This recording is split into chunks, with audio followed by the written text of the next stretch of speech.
جہاں حضور نے خاص حصے کا کھایا ہے وہاں حضور نے جانور کی حرام چیزوں کے علاوہ گوشت کسی حصے سے منع نہیں کیا. یعنی آپ سینے والا گوشت استعمال نہ کریں یہ نہیں فرمایا.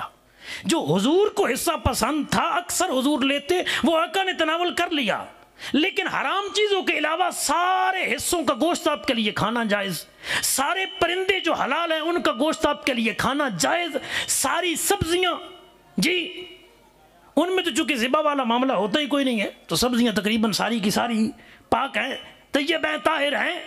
کریم آقا نے کدو شریف پسند ضرور کیا ہے، بعض روایتوں میں چکندر کا بھی ذکر ملتا ہے، لیکن حضور نے کوئی خاص سبزی مختص نہیں کی کہ صرف یہ سبزی پکانا، صرف یہ کھا سکتے ہو. حضور نے کوئی خاص گوشت پہ حد نہیں مقرر کی، کیونکہ جانتے تھے میری امت کے لیے قیامت تک گوشت کی بھی کئی ورائٹیاں آئیں گی اور سبزیوں کی بھی کئی ورائٹیاں آئیں گی. آقا مختص نہیں کر گئے صرف کدو ہی کھانا، صرف بکرے کا ہی گوشت کھانا. حضور آسانیاں دے گئے تاکہ ہر حلال سبزی، حلال جانور کا گوشت امتی نے کھانا ہو تو رب کے حبیب کی طرف سے پابندی موجود نہیں ہے، مصطفیٰ کی کھلی ہوئی رہنمائی تمہارے لیے موجود ہے. لباس پہ آ جائے، بدن تو ڈھانپنا ہی ہے نا. انگریز بھی ڈھانپتے ہیں، ہندو بھی ڈھانپتے ہیں، سکھ بھی ڈھانپتے ہیں، عیسائی یہودی بھی ڈھانپتے ہیں، اور نبی کریم صلی اللہ علیہ وسلم کے غلام بھی اپنے بدن پر کپڑے لیتے ہیں، اپنے وجود پر لباس پہنتے ہیں. نبی کریم صلی اللہ علیہ وآلہ وسلم نے اپنی زندگی مبارکہ کے اندر شلوار کو خریدا ہے، مشکات المصابیح میں ہے، اور علامہ نعیمی علیہ رحمہ لکھتے ہیں اس حدیث کی شرح میں کہ حضور نے استعمال نہیں فرمائی لیکن پسند فرمایا کہ یہ اچھا لباس ہے. حضور اکثر چادر مبارک استعمال کرتے، اور نبی کریم صلی اللہ علیہ وسلم کا ایران سے ایک جبہ آیا جس کے یہاں پہ کناروں پہ تھوڑی تھوڑی کڑھائی تھی، بخاری اور مسلم میں حدیث پاک موجود ہے، اور حضور اس کو زیب تن فرماتے. کملی والے اپنے وجود مبارکہ پہ اس کو لیتے. یعنی آپ نے قمیص مبارکہ اس دور میں جس انداز کی ہوتی تھی بنتی تھی اور چادر مبارکہ استعمال کی ہے، لیکن شلوار کو پسند فرمایا کہ یہ باپردہ لباس ہے. خریدا بھی ایک حدیث میں ذکر ہے جیسا کہ میں نے عرض کیا. تو نبی کریم صلی اللہ علیہ وسلم نے کسی خاص لباس پر کوئی خاص حد تک پابندی نہیں لگائی. مطلب کیا کہ ایسا لباس جو بالکل پتلا ہو جس سے اعضاء نظر آ رہے ہوں وہ تو شرعاً منع ہے. ایسا لباس جو اتنا سخت اور ٹائٹ ہو کہ اعضاء کا ابھار نظر آ رہا ہو وہ تو شرعاً منع ہے. لیکن عمومی طور پہ کملی والے نے کسی خاص لباس تک امت کو محدود نہیں رکھا.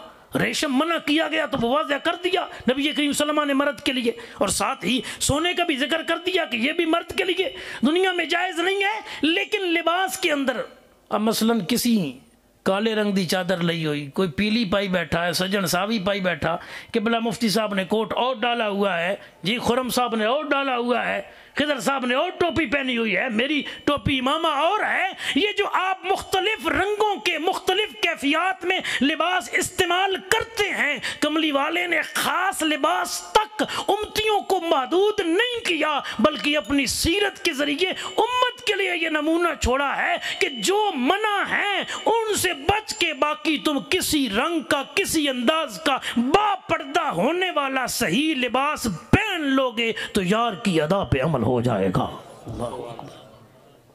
مرد کو سرخ کپڑوں سے بچنا چاہیے، اس کے متعلق حدیث آتی ہے، کیونکہ یہ عموماً عورتوں کا لباس ہے. مکمل سرخ یعنی لباس شلوار قمیض جو ہے وہ مرد سرخ پہنے تو وہ بڑا عجیب لگے گا، چونکہ یہ خواتین عموماً شادی کے موقع پہ پہنتی ہیں. آج کل تو عجیب ٹرینڈ ہو گیا ہے نا جی، لیکن بنیادی طور پہ پہلے جو معمول ہوتا تھا یہ سرخ جوڑا بھئی یہ دلہن کا لو بھئی جس کی شادی ہے. آج کل تو عام معمول بن گیا نا، تو اس کے متعلق احادیث ملتی ہیں، مرد کے لیے منع کیا گیا. اللہ اکبر کبیرہ. اسی طرح ہاتھوں پہ مہندی لگانا یہ مرد کے لیے منع کیا گیا کہ یہ عورتوں کے لیے خوبصورتی اور زیب و زینت والا معاملہ ہے ہاتھوں پہ مہندی لگانا. اور پاؤں پر بھی مرد کو مہندی نہیں لگانی چاہیے، سر پہ لگا سکتا ہے، داڑھی پہ لگا سکتا ہے، اور اس میں افضل درجہ جو ہے وہ پیلی مہندی کا ہے، سرخ مہندی کا ہے، وہ اس دور میں نبی کریم صلی اللہ علیہ وآلہ وسلم نے استعمال فرمائی اور حضور کے غلاموں نے بھی استعمال فرمائی۔ الغرض گرامی قدر حضرات، نبی کریم صلی اللہ علیہ وسلم نے ہمارے لیے لباس کے معاملے میں بھی آسانیاں رکھی ہیں کہ امت کے لیے لباس کے معاملے کے اندر بھی آسانی رہے۔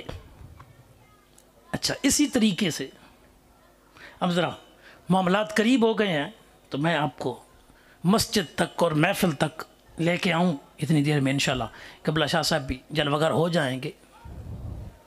نبی کریم صلی اللہ علیہ وآلہ وسلم نے ہمارے لیے جو عبادات کے طریقے مقرر کیے ہیں، بالخصوص نماز، اور نماز میں پھر مرد حضرات کے لیے مسجد، اس میں آپ غور کیجئے کتنا حسن ہے۔ جامع الترمذی میں ہے، نبیوں کے تاجدار نے فرمایا میرے غلاموں، جی آقا، فرمایا میں تمہیں وہ اعمال نہ بتاؤں جن سے گناہ معاف ہو جاتے ہیں اور درجے بلند ہو جاتے ہیں؟ آقا بتائیے۔ حبیب کریم امام الانبیاء صلی اللہ علیہ وسلم نے فرمایا زیادہ قدم چل کے مساجد کی طرف آنا، زیادہ قدم چل کے مسجد کی طرف آنا، فرمایا یہ وہ عمل ہے جس سے گناہ بھی معاف ہوتے ہیں بندے کے اور درجات بھی بندے کے بلند ہوتے ہیں۔ دوسرا عمل، فرمایا جب وضو کرنا مشکل ہو اس وقت وضو کرنا۔ آج کل موسم سرد ہے تو پانی ٹھنڈا ہوتا ہے تو ذرا مشکل ہوتی ہے، تو اب وضو کا ثواب دو رہا ہے، ایک وضو والا اور ایک جو تمہیں ٹھنڈ لگ رہی ہے یار کے صدقے، اس کا ثواب تمہیں علیحدہ دیا جائے گا۔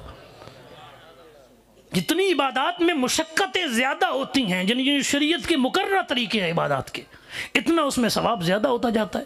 مثلا سردیوں کے روزے بھی، روزے تو ہیں، فرض کا روزہ ثواب تو ملے گا، لیکن گرمی میں ہے، بھوک اور پیاس کی شدت کی وجہ سے آپ کا روزہ، اس میں آپ ظاہری طور پہ اپنے نفس کے ساتھ جہاد زیادہ کر رہے ہیں، تو اب ثواب زیادہ ملے گا۔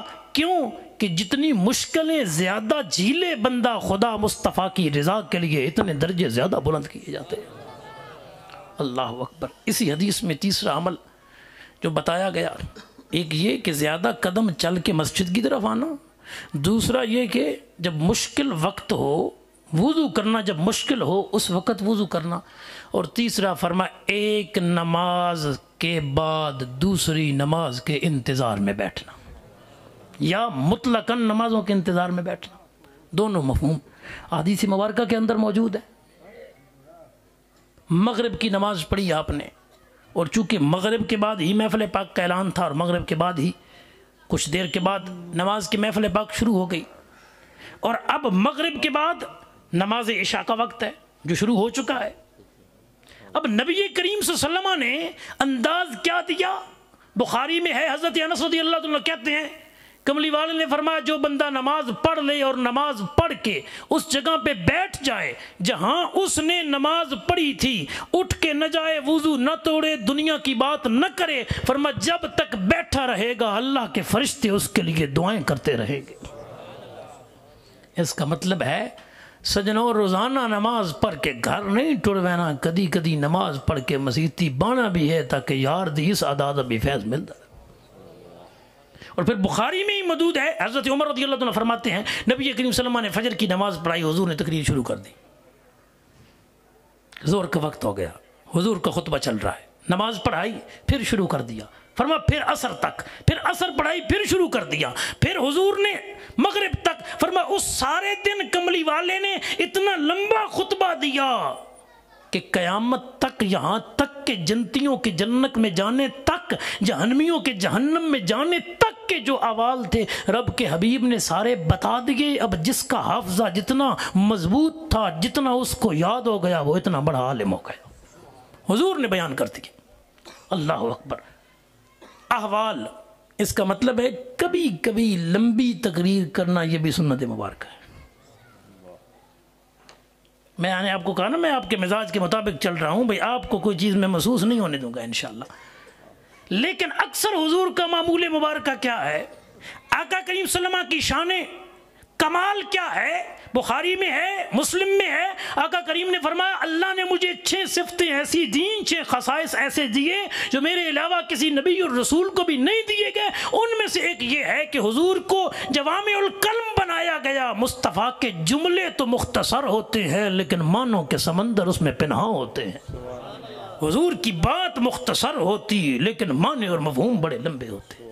اکثر حضور مختصر تقریریں کرتے، یہ مطلب ہے روز لمبی نہیں کرنی، روز لمبی نہیں کرنی، اللہ اکبر کبیرہ، لیکن کبھی کبھی لمبی ہو جائے تو پھر غلاموں کو بھی نہیں تھکنا چاہیے۔ جس طرح حضرت عمر کہتے ہیں اس دن سارا دن ہی حضور کی تقریر چلتی رہے جی، اور ظاہر ہے پھر بھوک پیاس انسانی طبیعت کا تقاضا ہے، تو کبھی کبھی حضور نے اگر تقریر لمبی کی ہے تو کبھی کبھی یار نے غلاموں کو لنگر بھی تو لمبا کھلایا ہے۔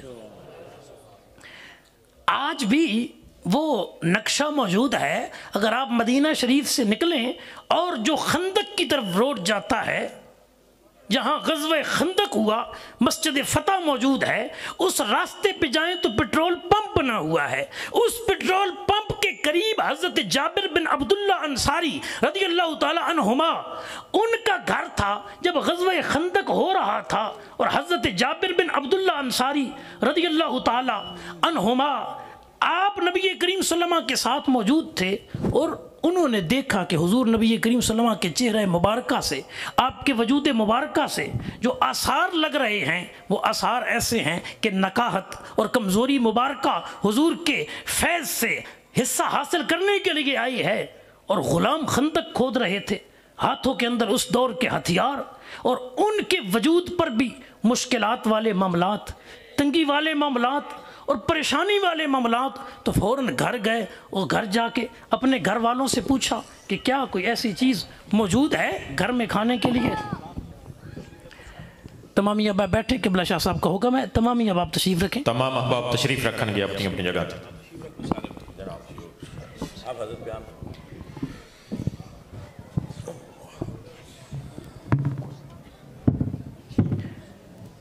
تشریف رکھیں جملہ احباب، بڑی محبت آپ کی، اللہ پاک آپ کو جزائے خیر دے، اور یہی انداز ہونا چاہیے۔ زیادہ آپ کے لیے برکت اسی میں ہے کہ آپ علماء کی سادات کی زیارت کریں اور ان کے بیانات کو صحیح معنوں میں سنیں اور پھر اس کے مطابق عمل کریں۔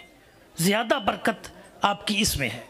انداز جو ہمارے ہاں آج کل شومی یہ قسمت ہو گیا ہے کہ زیادہ نعروں کے معاملات اور زیادہ مسجد میں شور شرابے کے معاملات ہوتے ہیں، اور ہر بندے کی چاہت ہوتی ہے کہ میں علماء سے سادات سے، یقیناً آپ کی محبت ہے، آپ اس لیے کرتے ہیں، لیکن اس میں بسا اوقات ہم ایسے کام کر جاتے ہیں جو شرعی طور پہ ناجائز ہوتے ہیں، تو اس کا ضرور بالضرور خیال کرنا چاہیے۔